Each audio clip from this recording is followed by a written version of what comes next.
Assalamualaikum warahmatullahi wabarakatuh.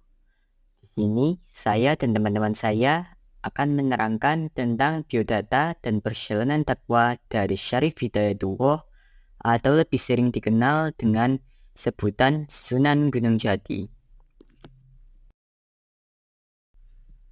Sebelum kami mulai menerangkan, biarkan saya memperkenalkan teman-teman saya yang telah membantu saya membuat video ini. Yang pertama Muhammad Akbar Firmansyah, yang kedua Muhammad Faiz Akmal, yang ketiga saya sendiri Muhammad Rasyido Musafi, yang keempat Rasya Sultan Syakwala. Untuk materi pertama yang kita bahas yaitu biodata dari Syarif Hidayatullah atau yang umum dikenal dengan sebutan Sunan Gunung Jati. Sunan Gunung Jati lahir dengan nama Hidayatullah atau lebih dikenal sebagai Syed Al-Kamil adalah salah satu seorang dari Wali Songo. Ia dilahirkan tahun 1448 Masehi dari pasangan Syarif Abdullah Ubdatuddin bin Ali Nurul Alam dan Nyai Rara Santang Putri Sri Paduka Maharaja Prabu Siliwangi dari Kerajaan Pajajaran, yang setelah masuk Islam berganti nama menjadi Syarifah Mudaim. Sunan Gunung Jati atau Syarif Hidayatullah adalah seorang tokoh penting dalam sejarah Indonesia. Nama lengkap Syarif Hidayatullah, gelar lain Sunan Gunung Jati, tanggal lahir 1448,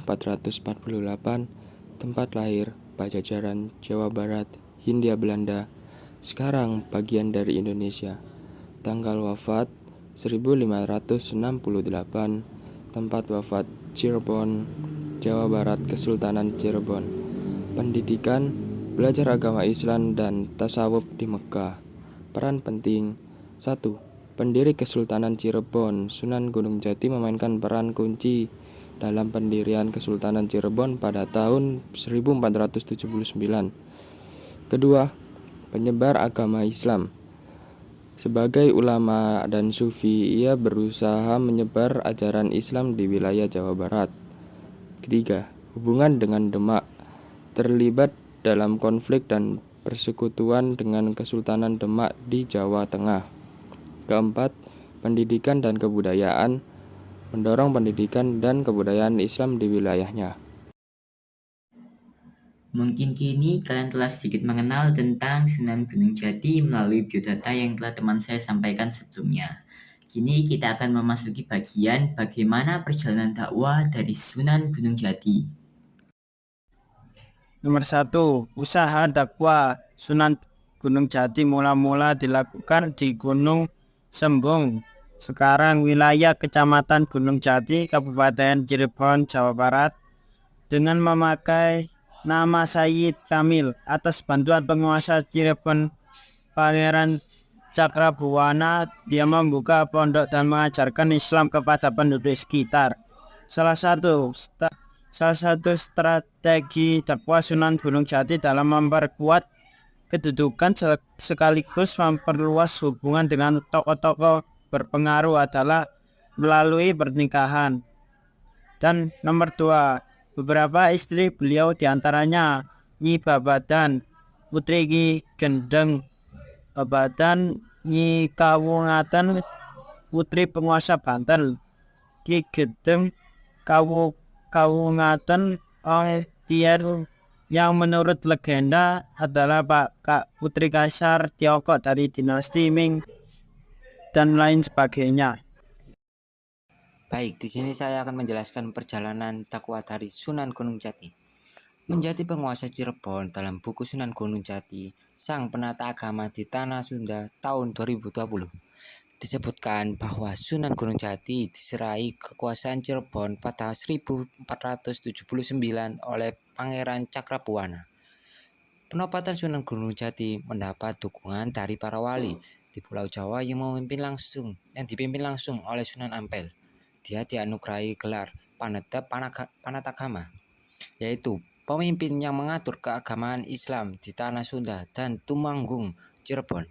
Setelah menjadi raja, kebijakan pertamanya adalah memerdekakan Cirebon dari Kerajaan Sunda Pajajaran Sunan Gunung Jati.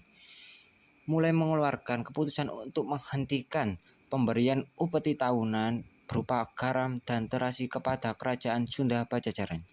Tindakan itu membuat raja kerajaan Sunda Pajajaran marah dan mengutus Tumenggung Jagaboja beserta 60 orang pasukannya untuk mendesak Cirebon menyerahkan upeti. Akan tetapi sesampainya di Cirebon, Tumenggung dan pasukannya justru membelot serta menyatakan keinginan untuk memeluk agama Islam. Mereka kemudian memilih menetap di Cirebon untuk mengabdi kepada Sunan Gunung Jati. Pada masa pemerintahan Sunan Gunung Jati, kerajaan Cirebon mengalami perkembangan yang sangat pesat. Upaya penyebaran Islam pun diintensifkan dan dilakukan secara masif. Pada tahun 1480, Sunan Gunung Jati mendirikan Masjid Agung Sang Pencipta Rasa sebagai pusat dakwah Islam. Masjid terletak di samping kiri Keraton Cirebon dan di sebelah barat alun-alun. Dalam pembangunan masjid, Sunan Gunung Jati dibantu oleh Sunan Bonang dan Sunan Kalijaga. Adapun yang menjadi arsitek adalah Raden Sepat, mantan arsitek Majapahit pada tahun 1528. Sunan Gunung Jati yang telah lanjut usia menyerahkan urusan pemerintahan kesultanan kepada putranya, yaitu Pangeran Pasarean. Selanjutnya, Sunan Gunung Jati lebih mengkhususkan diri menyebarkan agama Islam ke daerah pedalaman. Dia wafat pada tahun 1568. Diperkirakan dalam usia 120 tahun. Sunan Gunung Jati dimakamkan di kompleks Astana Gunung Sembung, sekitar 5 km arah utara, kota Cirebon. Sampai sini saja materi yang dapat kami sampaikan. Saya mewakili seluruh anggota kelompok saya mengucapkan mohon maaf jika terdapat sebuah kesalahan, karena bagaimanapun juga kesalahan adalah awal dari sebuah keberhasilan bagi orang yang dapat mengambil hikmah dari kesalahan tersebut. Dengan ini saya tutup video ini. Wassalamualaikum warahmatullahi wabarakatuh.